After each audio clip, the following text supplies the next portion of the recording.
To begin, we need 1.5 cups of lukewarm water. To the warm water, add 1 teaspoon of honey, followed by 1 packet of yeast.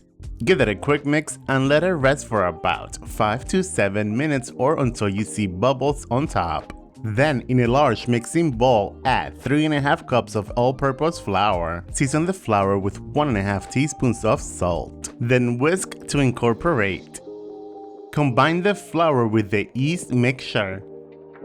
Using a wooden spoon, mix until a dough has formed. Making focaccia takes a few hours to make, but trust me, it is totally worth it. And once the dough has formed, add 1 tablespoon of extra virgin olive oil. Continue mixing until well incorporated.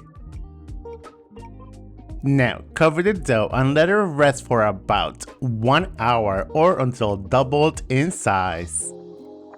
And once the dough has doubled in size, we are going to be doing a series of stretch and fold. This dough is a high hydration dough, which means it's a really wet dough. This dough is very sticky, so to prevent from sticking to your hands, soak your hands in cold water first before you touch it. Then you're gonna grab one side, stretch, pull and fold. By stretching and folding, this is going to develop the glutens in the dough. Also, this creates the air bubbles in the focaccia. With your other hand, turn the bowl as you stretch and fold. Do this about 4 to 5 times. We are going to be doing a 4 series of stretch and fold. You want to do about 4 to 5 stretch and fold per session. Then you want to cover the bowl and come back in another 30 minutes and do another session of stretch and fold. Even though this looks complicated, it is not. The dough is hanging out in the kitchen by itself for most of the time. All you are doing is to stretch and fold in between the 30-minute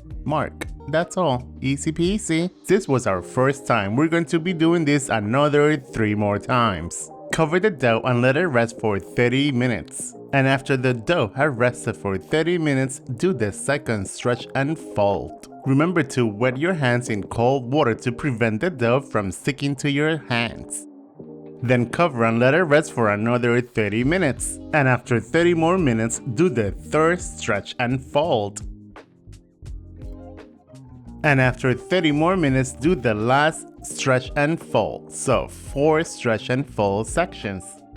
Meanwhile, let's create the topping for the focaccia. In a small mixing bowl, combine 2 tablespoons of water, 2 tablespoons of extra virgin olive oil, 1.5 teaspoons of minced fresh rosemary, and 2 cloves of minced garlic. Then whisk to combine.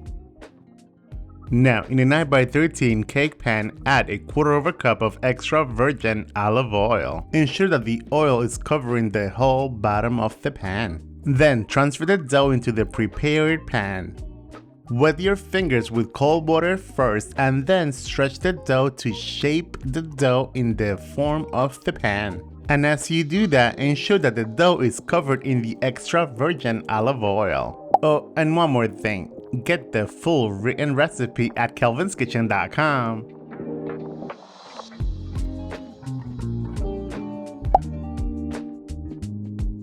Then cover and let it rest for another hour. And after the dough has rested for 1 hour in the pan, it's time to create the dimples.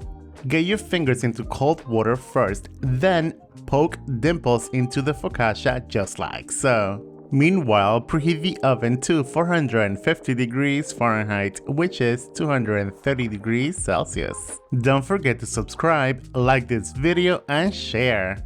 Thank you. Then drizzle the topping over the dough. Making focaccia bread is super easy. The main thing you need is patience. I like adding a few leaves of rosemary just for the look. Sprinkle 1 teaspoon of kosher salt. Now bake at 450 degrees Fahrenheit for about 22 to 25 minutes or until golden brown. And if everything goes according to plan, your focaccia bread will look like this. Transfer the focaccia to a wire rack and let it cool off for 10 minutes. I hope you give this recipe a try, and if you do, please let me know in the comment box down below. You can eat focaccia by itself the way it is. It's so delicious, but even better as a sandwich.